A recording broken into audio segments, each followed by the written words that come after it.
Hey, John. Hey, Welcome. Hello. Welcome. can you hear me okay? I can. Well, thank you for doing this. No problem. Um, I saw Ryan Van Sickle had commented. Yeah, you left a message on there. I think he appreciates and respects me. I saw Sean did too. He said, "Oh, that's all."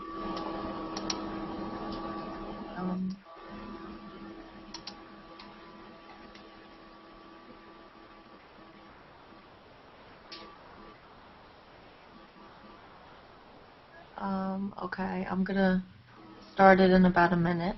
Okay. Um, Basically, you can start from the beginning. And discuss before you were diagnosed. If you want to talk about, when you were young, I know you were too young to know your dad. I'm sure you have some memory of him, but and then you could talk about before you were diagnosed.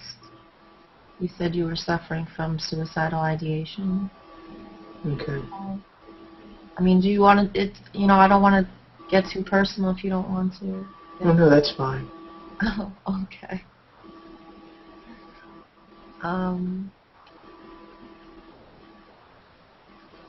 yeah. And how long does your show usually run, so I don't go too far? Oh no, it's fine. Usually an hour. Okay, good. Yeah.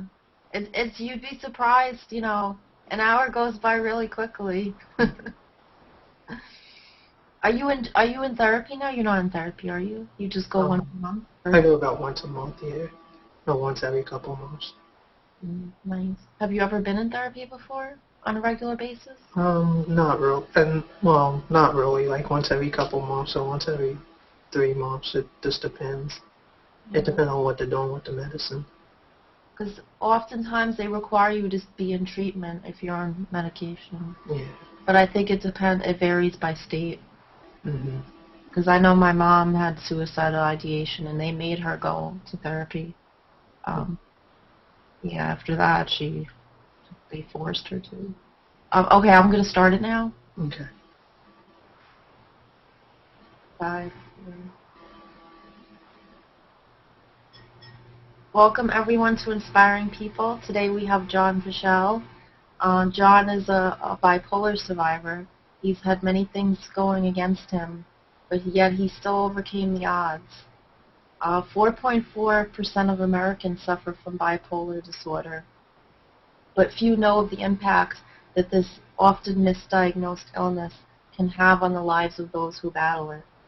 Education is vital to anyone who is in the role of offering support to someone suffering from bipolar disorder, or any illness for that matter. And today John is going to be discussing going through bipolar disorder. I know my sister suffers from it, and that's why this is something that I want to bring awareness to. Also because my 12, soon-to-be 13-year-old daughter was once diagnosed with bipolar disorder, but it ended up she had ADHD. So it is often misdiagnosed, not just in adults, but there's um, it's becoming more common in children as well. So John, do you want to start? Yeah, thank you, Candace. Oh, Um, well, thank you for sharing your story with us. okay.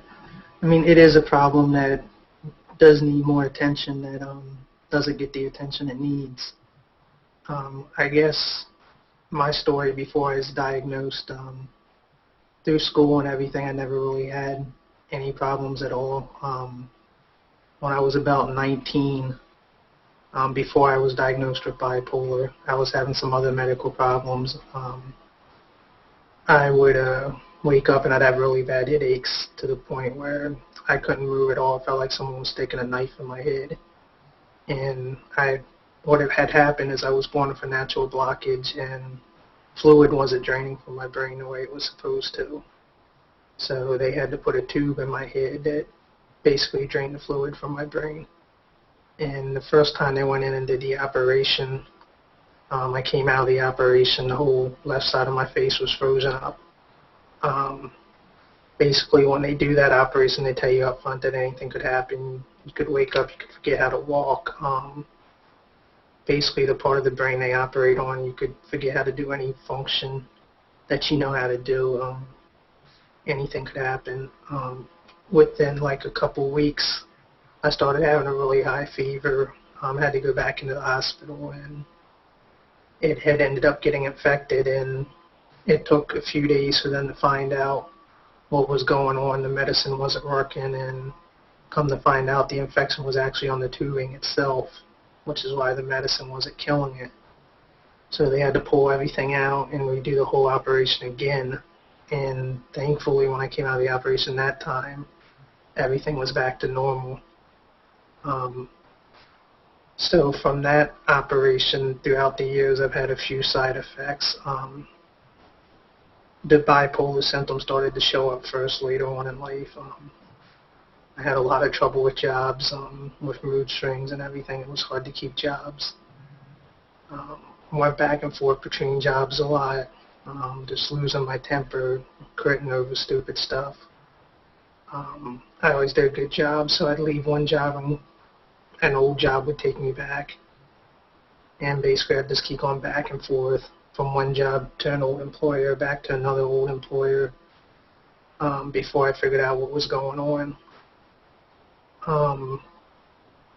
Basically it was just going around in a circle, not really getting anywhere. And it was the same thing with like my personal life, just one bad relationship after the other. Because, I mean, with bipolar, you're always paranoid. You know, you always think somebody's out to get you. You're always looking over your shoulder. The whole world's always out to get you. You're always having mood swings. You're just always looking at everything negative. And then at other times, you're just as positive as can be. You know, there's never anything in the middle. It's always one thing or the other. It's hard to stay.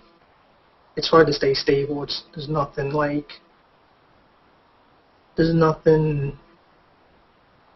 I guess stable would be the best word for it. There's nothing steady about your life. It's either one way or the other. You're either really happy or you're really upset. There's no common ground. But, so basically that's the way it was with jobs and everything. I was managing restaurants, so I was putting myself in really high, stressful situations, which didn't help any. I was working odd hours and never really had a steady schedule or consistent schedule, which didn't help. I wasn't working anywhere long enough to keep insurance, which means most of the time I wasn't on the medicine I should have been on. The medicine without insurance, I mean, the medicines I'm on now, both of them are like $300 medicines a month if you don't have insurance. And the average person can't afford that. I mean, most people with a good job can't afford that. Can't afford to pay $600 a month for medicine. I mean, that's more than a lot of people pay for their house every month. So, you know, it's just tough. And it's just something that a lot of people, it's a disease is what it is, and a lot of people just don't take it serious. And for the most part, a lot of people just look at it as an excuse. They don't even consider it a medical condition. And I think part of that problem is that a lot of people do use it as an excuse. A lot of people automatically say, oh, I'm bipolar, when there's a lot of people that use it as an excuse that aren't bipolar. And there's a lot of people out there that actually have it that can't control the things that are going on in their lives. And it's just like that old saying, a couple bad apples mess it up for everybody. So the people out there that don't have it, they use it as an excuse, make it hard for the people that actually do have it, because it is something serious that needs more attention, and the people that have it do need more help, and it needs to be taken more seriously. I feel the same way. My sister, she'll take medication and she'll think she's better, and then she'll get off her meds, and then that's when things go really bad. Yeah, and that's another big thing, is there's been plenty of times where I think I'm doing fine, and I'll say, okay, well, I'm going to stop taking my medicine because I'm doing fine. And it's like anything else. You think you're doing fine until you actually stop taking the medicine, and then you realize how well the medicine is actually working. And I think a lot of people do that. And people do that with just a common cold. I mean, you think you're feeling better and you stop taking your medicine or you don't finish taking it and you end up sick again. And it's like that with a lot of things. But so, the best thing I've tried to do is just try to avoid extra stress and stay away from stress that I don't need. And so I've tried to find other things in my life to try to keep stress out of my life as much as possible. And it's hard, but I try the best I can. Oh. Now going back, when you were first diagnosed with bipolar, what were your feelings about that? Did it change your life? Well, it actually made a lot of sense to me because when I knew what was going on, it made me look back and stuff made a lot of sense as to what was going on. I'd actually just went through a really bad relationship, and when I was first diagnosed, I'd actually spent the weekend in a hospital because I'd actually thought about suicide, and it was because of a bad relationship, and basically I scared the person away. It wasn't because they didn't care about me. They actually said I was calling them like 15, 20 times a day, and I didn't even realize I was doing it.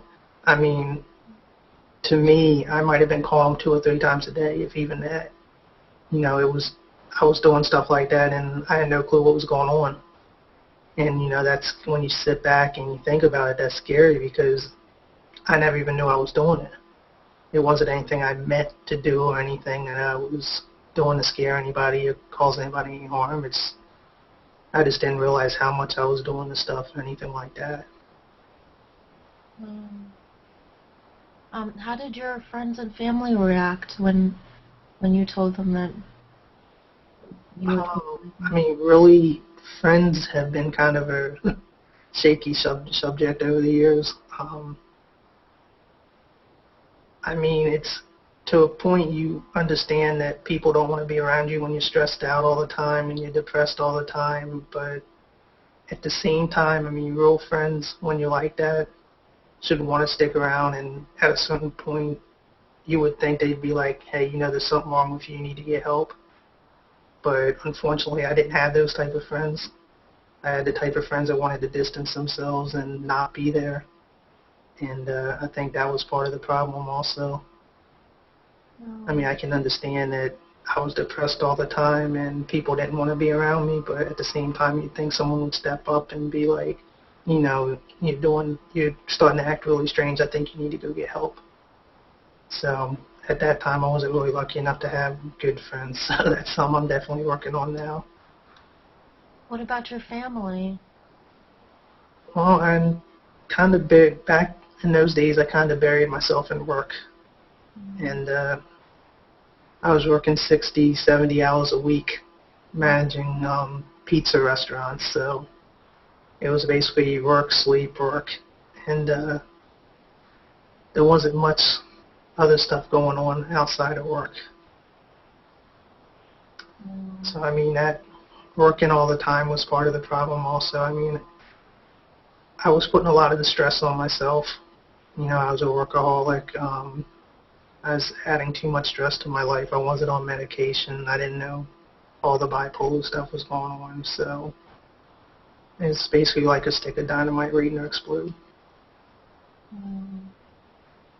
Growing up, did any of your relatives suffer from this? No one's been diagnosed now. Did they exhibit any behaviors that, now that you look back and you see what, you've suffered from, do any of those same behaviors, They've actually always said my dad had a really bad temper, but I guess that, and he died when I was 2, so I never really got to spend a lot of time with him, so I really can't say whether he would have been or not. Was that hard on you? Because I know you were so young. Yeah. Not only two, I can't imagine. I have a 2-year-old. He understands some things, but Yeah. wow. Have you read any books or seen any movies about bipolar disorder that you can remember? No, I mean, when I first learned, I did a lot of research online and everything, but I've never watched any movies or read any books. Because I've read a book called An Unquiet Mind. It's very interesting. And it's about a woman. She's a psychiatrist. Well, she's going to school to become a psychiatrist, ironically, and she realizes while she's in school that she's suffering from this, bipolar disorder. It's very interesting. If you ever want to read a book on that, because when I found my sister was diagnosed with bipolar, I was already in school, and I was just, looking for all these books to read about it. And this was before the internet was so big. I mean, this was back in like, early 2000. So, you ever? I find it amazing how many artists and actors and singers and everybody who are bipolar, there's a lot of creative minds that come out of it, which is kind of amazing It when you is. think about it. I guess you have to be a little out there to be creative. I don't know, but it's just amazing some of the people out there. Just off the top of my head, like, see, now my mind's gone blank. I don't want to say any names and get it wrong, but I know, I'm not going to say anybody, but I know there's 4 or 5 that I wanted to say, and now my mind's gone blank, so I'm not going to say anybody and get it wrong. Oh no, that's okay. But there's a lot of famous people out there that are bipolar. Oh yeah, it's more common than people think. It's just, a lot of people, they don't get on medication. They don't want to get diagnosed, and they try to. And other times they turn to drugs. And I think that's amazing that you didn't, because my sister did, and she's had so many drug addictions. Just to numb the pain, just to avoid. And it just feeds into her bipolar. It makes everything worse. It's just, and she keeps, she gets this euphoric feeling when she's doing, all these drugs, and it's really bad. It's so easy to get caught up in that, and you didn't. I think that's amazing. I do. Um, as far as your medication goes, when we spoke, you said it took a year and a half for them to get the right combination of medication. Well, yeah, they've been switching it around for the last year and a half. Wow. When they first, well, I mean, really for years they've been messing with it, but for the last year and a half they've been changing it around to try to, they've really been, for the last year and a half, I've had a new doctor, and he's really been changing it around to try to find the best combination. And when he first started, I was on 5 or 6 different medicines, and Wow. well, the reason he started changing it is because I started having problems where I would be driving and I would end up on other sides of town and not have any idea why I got there, or how I got there, or why. And I left for work one time and ended up in a different state and didn't know. Ended up in West Virginia and had no idea how I got there or why I went there. And Was this a side effect from the medication? no, this was actually before they started messing with the medications, and he they told me that they think it was a form of a seizure, a type of seizure that was doing it. Wow. And that's when they started changing the medicines to try to give me something that would stop that and work for the bipolar. And it, I mean, I was having other little things for like short amounts of times with the memory, like I'd start to cook something and forget I was cooking it, and just like little stuff around the house, I would start to do something and forget. But they think all of it was a form of a seizure I was having, and I don't even drive now because I'm afraid to get in a car. But Wow. since they've started changing the medicines around and everything, I haven't had a problem with that. But I mean, when you get in a car and end up in a different state and don't know how you got there, it's a pretty scary thing. Wow. And I actually hadn't been out of the house in by myself in over a couple years. We, Oh, I gave myself a little test back in February when I went to New York City to oh, hang out in real life, which I told you about, and oh, that's awesome. I That's got to meet so great. a lot of really cool people from on here. But Wow. that was actually the first time I'd been out of the house and went somewhere by myself in a couple years. That far away out of the house. Wow. How did you feel after that? Like, when that you accomplished something so big? It actually felt good. Wow. I don't, and how long had it been since you left, had, that you didn't leave the house, by yourself, and, because you said it was a few years? Since I went anywhere like that by myself, yeah. Wow, that's amazing. Do you suffer from social anxiety because of? Um, like, I don't like going out to restaurants and stuff like that. I always think someone's watching me, or I'm getting better with the medicine and stuff, but um, I've never liked, I've always been a little nervous going out in public and stuff like that. Wow. Um, I think a lot of it's just from the bipolar and everything, just always being paranoid and everything. Yeah, because my sister was also diagnosed with schizoaffective disorder, and she always thought people were talking about her, Yeah, and she would hallucinate, and she would hear people telling her things. yeah. I mean, and that's something else that people used to tell me. And they said that it could be part of the seizures, is along with the driving and everything, and the not remembering periods of time. People would like tell me at work about conversations that I never remember having and stuff like that, and or stuff I did that I didn't remember doing. It Wow. was like I was forgetting periods of time, like they never happened, basically. So there were blackouts? Yeah, pretty much. Oh, But they were saying that they believe they were more like, to me they would be like blackouts, but they're saying technically they were more like seizures that would make causing me to forget the period. Like my body was still functioning, but I couldn't remember what was happening during the times. wow. Um, what's your support system like now? Oh, Um, right now, because I'm not working and everything, I'm actually staying with my mom and my stepdad. and they've helped you through this, and they give you, emotional support as well. Yeah, they've helped me out a lot. Oh, that's so good. That's the most important thing, is to have a strong support system. Yeah, I'm staying with them until I can hopefully get back to work eventually. Yeah, it's so hard. My sister has, I don't think she's ever worked in her life because of the illness. She can't function. She's she doesn't she's not on medication consistently either, so that doesn't help. Do you remember when the most stable point in your life was? Is it now? Well, really, I would say now.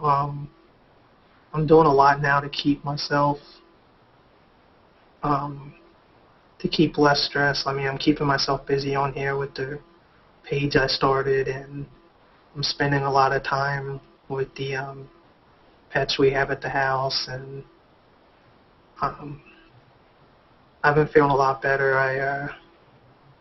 I just signed up for a program that hopefully I'll be able to get a job through that helps people with disabilities get jobs and training for jobs. So hopefully I can Oh, find something through that. But oh, that's so great. Wow. So your pet, you have dogs? yes, Is it like pet therapy? Because um, I mean I just spend a lot of time. They keep me from stressing out. yeah, that's so great that you have that there. A lot of people don't have that. They can't find something, to help them through tough times. Hmm. It's so great that you have your dogs and your mom So I think that's the key. Yeah. Do you ever worry if what people will think or how differently they will treat you in the future? Like, when you start to work and meet other people, when they find out that you have bipolar? I mean, I think there's a lot of negative attitudes towards it. I mean, there's a lot of negative attitudes towards any mental illness. A lot of stereotypes. Um, I mean, people think that you're crazy or you belong in a mental hospital. Or, I mean, there's a lot of stuff out there. Um, I don't think people take the time to actually do the research and find out what it actually is, or how serious it is, or how it can be controlled, or anything like that.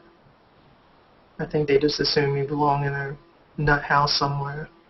I know that's not the most politically correct term to use, but No, I absolutely agree. I do, because people don't understand, and the first thing is to educate themselves. They have to read on it, not to assume anything. yeah, I mean, right now there's a major issue where I live because the high school that I went to in the last year, and really in the last 6 months, they've had 4 suicides, Wow. and they were all within like a 2 month span. So I mean, it's depression in itself is just something that people need to take more seriously and not be afraid to talk to somebody when they're going through it, and especially kids. I mean, it's just amazing how it's just so bad that they're afraid to talk to anybody or admit that when they're feeling bad.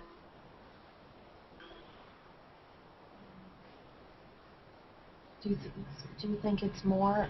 Did they say anything? Did they give you any more details about these students? Because No, I mean, they're saying that it's not from bullying or anything like that. do you It think? started off with one student, and then another student from the wrestling team, and then his best friend from the wrestling team, and then another student. So but I mean, it was all within like 3 of them were in like a 2 week span. So I mean, it's just crazy. Wow. I mean, they were all like 16, 17 years old.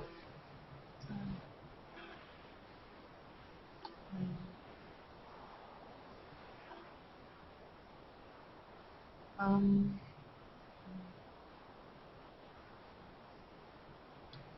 have you done anything to help anybody since you've been diagnosed?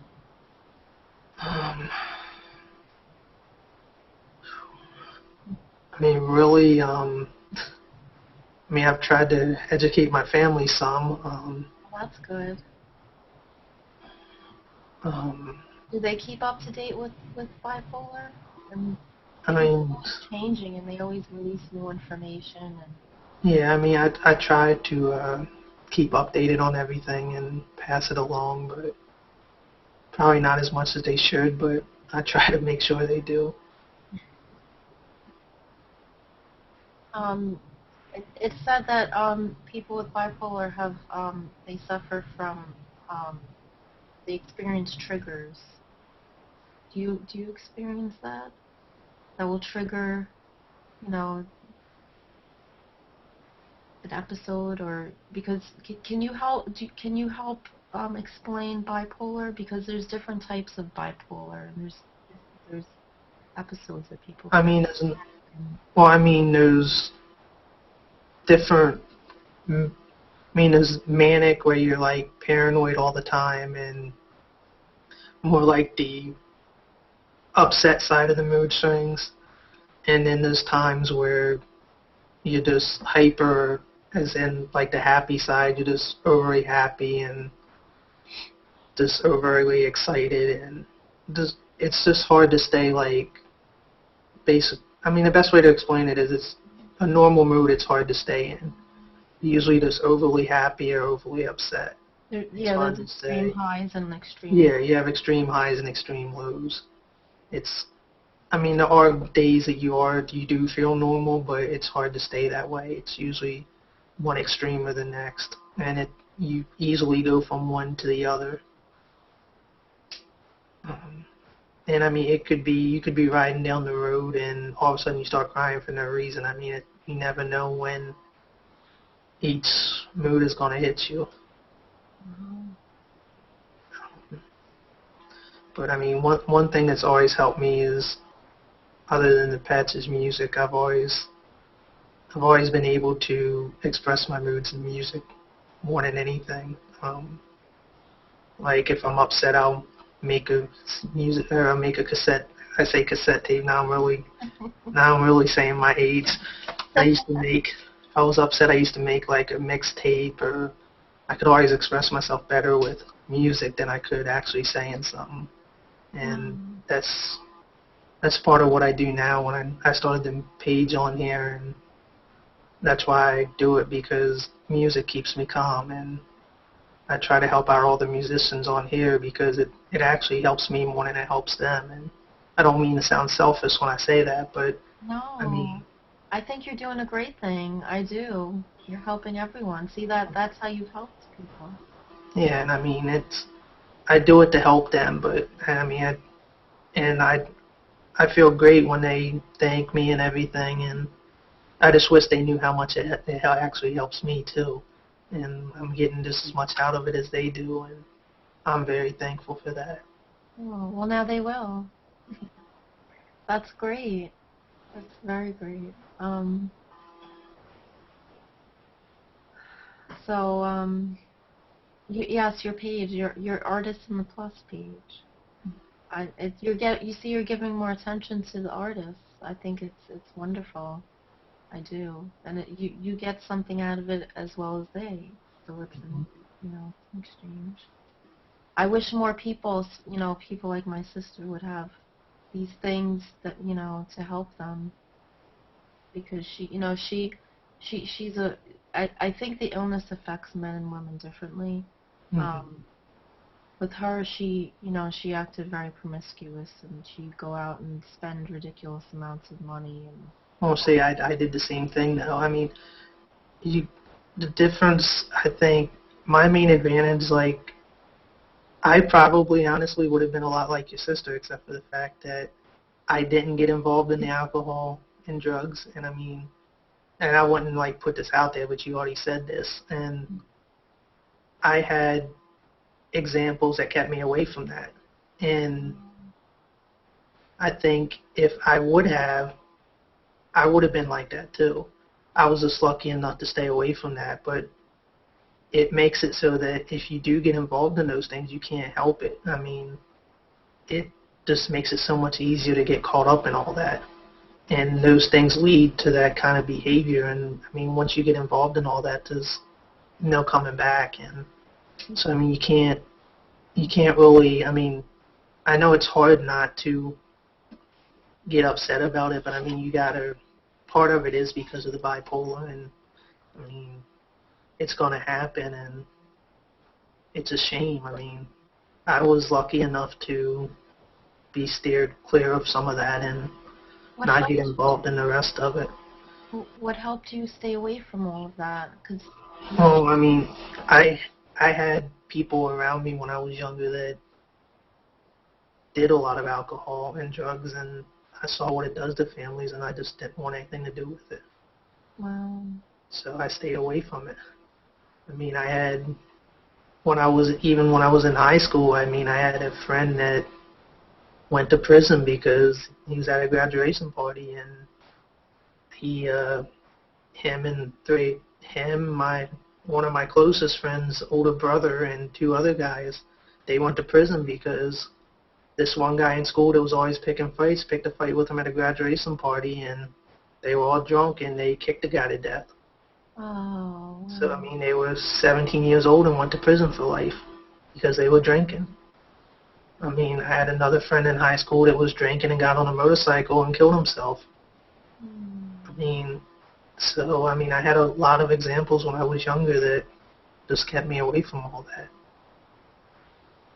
So, I mean, I'm not going to say that I'm glad that stuff happened because I'm not, but I mean, it kept me away from a lot of that. Yeah. Yeah, she didn't have that. And honestly, if she did, I think that she still would have ended up on the road that she's at now. Yeah. Some people, that's not enough for them. Hmm. It's not, and it's sad. And I do realize that she suffers from bipolar, but she doesn't seek the help that she needs. Yeah. That's the problem. Yeah, and that's the problem with any problem. You can't help somebody if they don't realize they have a problem. Exactly. With my sister, she was prostituting and she was living a very dangerous life and sharing needles and I even tried calling intervention a few times to try to get her help because she was just like them, Hmm. or worse. We've had to save her several times. And I don't know how, but my mom always knows when she's in trouble, and she always gets her at a minute later, and she would have been dead. Moms always know. They do, they really do. And I feel bad for her, but I can't talk to her now because a lot of times she won't make sense. And it's not just the illness, it's all the drugs that she's done in the past 15 years that has affected her mind. Hmm. It's sad. That's what happens. You get caught up in these drugs, and your health just deteriorates before your very eyes. And Yeah. you were smart and strong enough to know and to stay away from that. Not everyone, if it's around you, then and she's very very gullible and she's naive. That's another problem. Someone will say, "Oh, try this," and she will, and all it takes is one time. Hmm. And that didn't happen with you. And not everybody is like you.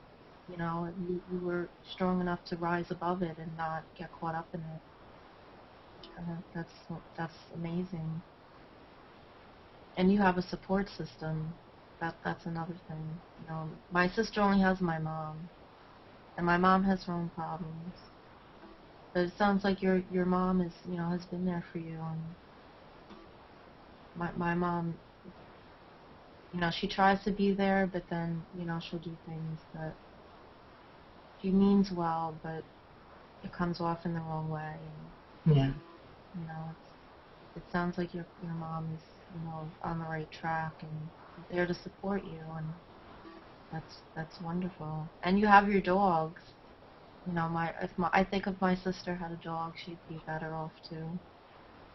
And she also said music helps her as well. Hmm.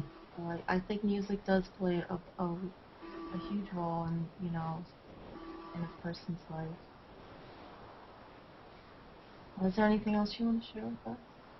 No, I think we went over everything. Hopefully I didn't bore you too much. No, this topic, this illness is very personal to me, and I think that there needs to be awareness brought to everyone because Hmm. like I said, my daughter, they diagnosed her with bipolar because her moods were fluctuating. Like she would just have these temper tantrums, and she would get so angry, Hmm. and then boom, like she'd be fine and happy, and she's just a child. It ended up not being that. It was ADHD. But when they're so young, and then when they asked me if it ran in my family, because it could be genetic, and it usually doesn't appear until you're like late teens, early 20s, Hmm. sometimes even later. And a lot of times, a traumatic event will trigger the illness. Um, so they thought that because it ran in my family, automatically she must have bipolar. And I think that doctors need to be more aware, not just citizens, but doctors, and everyone needs to be more aware, that certain behavior may not be bipolar. It could be something completely different. Yeah. Because I think the mental health field is failing everybody. They're misdiagnosing so many people. They're not treating them properly. They're not providing them with the, medication that they need. Like you, I know there's so many people out there who can't afford to be on medication. and they're just suffering and they're getting worse and worse. I'm going to hear a train go by. Do you know anybody who cannot afford a medication? I'm sorry, what was that? I used to live right near a train too. Is there anybody in your community who's faced with that, who can't afford medication, that should be on medication? Because I know so many people that are in that position. There's nobody else that I know of right around me. No other family members or anybody that I know. Have you come across anybody? Have you ever been to support groups? Oh, I go in the, every time I go to the drugstore to pick up medicine, there's somebody in there, and just all of a sudden their insurance isn't paying for their medicine anymore. You see it every day, and most of the time it's,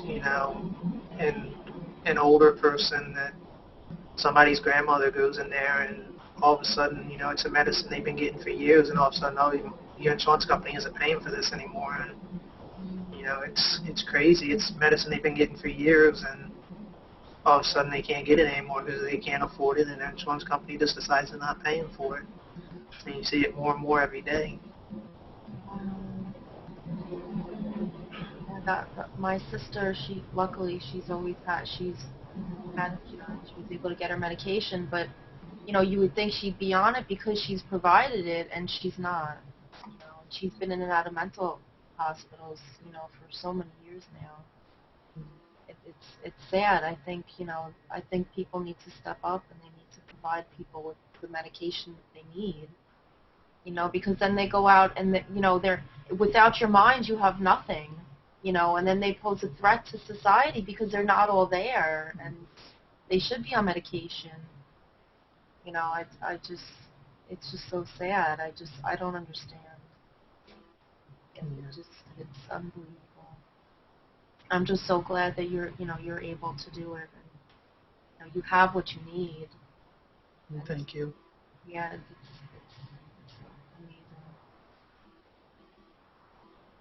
amazing. I want to share your page, your artist, I'm gonna share my screen.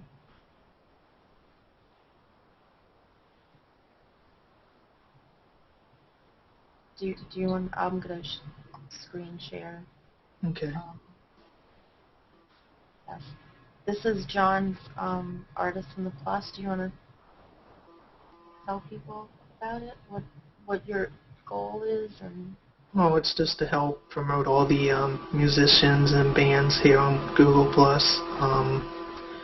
On Friday, we'll actually be announcing the first ever Artist of the Month. The nominees were Ryan Van Sickle, Heather Faye, Rebecca Pearl, and Christian Jackson, who I think everybody should check out. He's from Australia, so a lot of you guys don't know about him, but he's an amazing musician that everybody should search his page and check him out. What kind of music does he do? It just regular, I would say, rock, pop type music. Wow. He is very talented, and I love Ryan and Rebecca and Heather also, but I think a lot of people should check Christian out because he does have a lot of followers, not being from the States, and I think we should show him some U.S. love. Is the best way to put it. Wow, that's great. I think that's so great that you have this, that to help you, and it's I'm sure it's therapeutic for you. I wish more people would do something like that. See, if everyone had your mentality, they would be able to get through those tough times.